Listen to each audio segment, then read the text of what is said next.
अजब सा माहौल था। हर इंसान पत्र पत्रिकाओं को इतना ऊंचा उठाए पढ़ रहा था कि एक दूसरे का चेहरा तक दिखाई नहीं दे रहा था। सिर्फ कपड़ों से अंदाजा होता था कि कौन एशियन है और कौन ब्रिटिश, वरना चेहरे तो सभी के ढके हुए थे। और जो मुजरिम थे वो शांत और बेफिक्र बैठे थे, जैसे उन्होंने कोई जुर्म किया ही न हो। मुजरिम पैदा करने वाली तो बस माएँ थीं। मारिया की माँ मार्था भी अपनी बेटी के समय से पहले माँ बनने की घड़ी से शर्मिंदा शर्मिंदा भारी भारी कदमों से क्लिनिक से बाहर निकल रही थी। सबके चेहरे उदास उदास, बेरौनक, मुरझाए मुरझाए से लग रहे थे, जैसे सब कुछ लुट गया हो, कुछ ना बचा हो। मार्था भी जिधर को कदम उठे चल दी। कुछ अंदाजा ही नहीं था कि किधर चली जा रही है। पीले और आग के रंग में रंगे हुए पत्ते मार्था के कदमों के नीचे दब दब कर ऐसे करा रहे थे, जैसे किसी बच्चे का गला घोंटा जा रहा हो, जो हाथ बढ़ा बढ़ा कर सहायता मांग रहे हों, गिड़गिड़ा कर प्रार्थना कर रहा हो कि मुझे बचाओ, मुझे बचाओ, मेरा क्या कसूर है, मैंने क्या अपराध किया है, मुझे किस बात की सजा दी जा रही है। मार्था का गला रुंध गया, कदम रुक गए और वो पास ही पड़ी एक बेंच पर बैठ गई। आंखें डबडबाएं और फिर सब कुछ धुंधला धुंधला नजर आने लगा। आंखों से मोटे मोटे और गरम गरम आंसू गालों पर बहने लगे। आंखें बंद थीं पर सब कुछ देख रही थीं। दरख्तों की ओर से क्लिनिक की इमारत दिखाई दे रही थी, किंतु मार्था बार बार इस भवन से आंखें चुरा रही थी कि कहीं कोई यह न समझ जाए कि मारिया को उसने वहां छोड़ा हुआ है। फिर हर व्यक्ति के दिमाग में हजारों प्रश्न उठेंगे, ओठों तक आएंगे और उनका इजहार किया जाएगा। मार्था किस किस को जवाब देगी, कितने झूठ बोलेगी। एक झूठ से दसियों सवाल और पैदा होते हैं, किंतु सच बोला कैसे जाए। बेहद कड़वा सच, चुभने वाला सच कैसे ओठों तक लाया जाए। घड़ी देखी, अभी बहुत समय बाकी था। क्या करे, किधर जाए। खुले आसमान के नीचे भी सांस लेना दूभर हो रहा था। मार्था का जी घबराने लगा और बेख्तियार जी चाहने लगा कि दौड़कर किसी अंधेरे कमरे में जाकर किसी की बाहों में मुंह छुपाकर अपने सारे दुख उसकी सफेद टी शर्ट की आस्तीन में खुश्क कर दे। वो अपना दायां हाथ मार्था के बालों में फेरता रहे, पेशानी पर प्यार करता रहे और कहता रहे, सब ठीक हो जाएगा, सब ठीक हो जाएगा। मार्था की अनिश्चित गहरी गहरी सांसें और आहें सुन सुनकर सीने से लगा ले और हल्की हल्की डांट के अंदाज में अपनी नर्म और कानों में शहद घोलती आवाज में कहे, तुम तो पागल हो। किस कदर इंतजार रहता था उसके मुंह से पागल शब्द सुनने का। जब वो पागल कहता तो मार्था भी कहती, तुम दीवाने हो, और वो जोर से गले लगा लेता और प्यार करता। अचानक अलार्म की घंटी से दोनों जग जाते और एक दूसरे से लिपट जाते कि ये जुदाई की घड़ी को कैसे बर्दाश्त करेंगे। थोड़ी देर में कार रवाना हो रही होती और वो खिड़की में से झांक कर हाथ हिला रहा होता, एक कैदी की तरह। चाहते हुए भी वह उसको विदा नहीं कर पाता था। अंधेरे में मार्था को जाते देखता तो घबरा जाता और मिन्नत करता कि थोड़ी और रोशनी हो जाने दो, फिर चली जाना। मार्था शीशा उतारकर हाथ हिलाती, हाथों से इशारा करके चुंबनों की बौछार करती।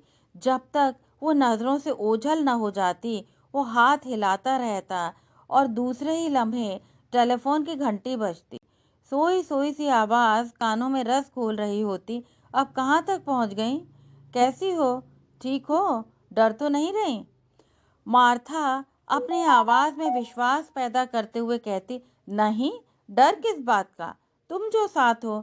जब तक घर न पहुंच जाती वो फोन पर हिम्मत बढ़ाता रहता, गाना सुनाता रहता और बार बार मालूम करता रहता कि वो अब तक कहाँ पहुंच गई।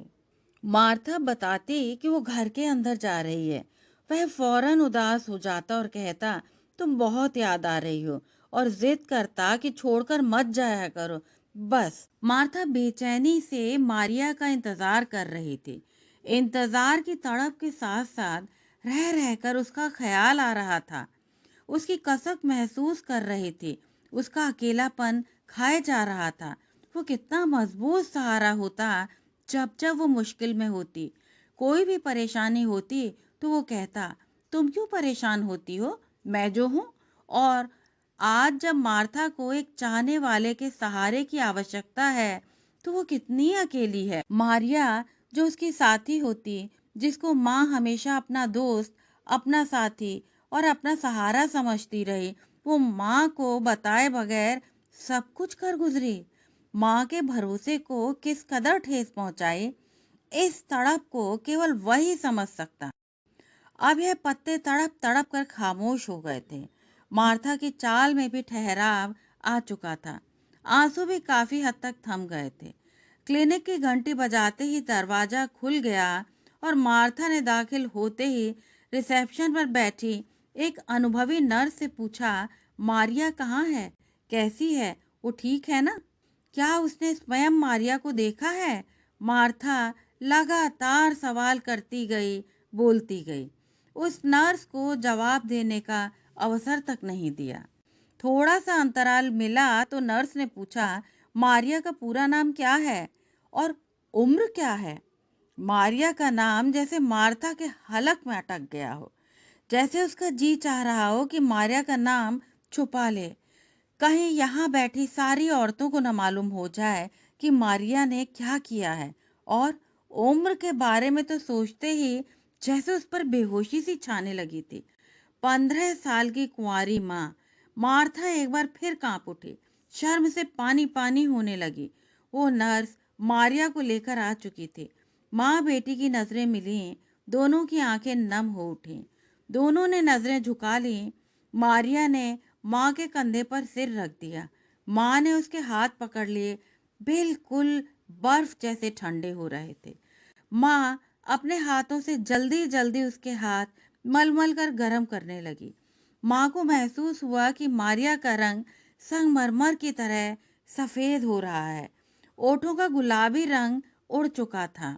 मार्था स्वयं को इतना कमजोर महसूस कर रही थी जैसे कार चलाने की ताकत ही ना हो। उसने हिम्मत करके मारिया से मालूम किया कि ऐसा कौन था जिसके लिए मारिया यह कुर्बानी दे गुजरी। मारिया ने माँ को कोई जवाब नहीं दिया और उसकी गोद में मुंह छिपा लिया। माँ और अधिक उदास हो गई। उसको फिर उसका ख्याल आ गया। वो भी मार्था की गोद में ऐसे ही मुंह छुपा लेता था। घंटों उसकी गोद में सिर रखकर लेटा रहता और कहता, मेरा जी चाहता है कि वक्त यहीं ठहर जाए। मार्था की गोद में उसे बेहद सुकून मिलता। मार्था भी उसको लिपटाए घंटों एक ही स्थान पर बैठी रहती, हिलती भी नहीं थी।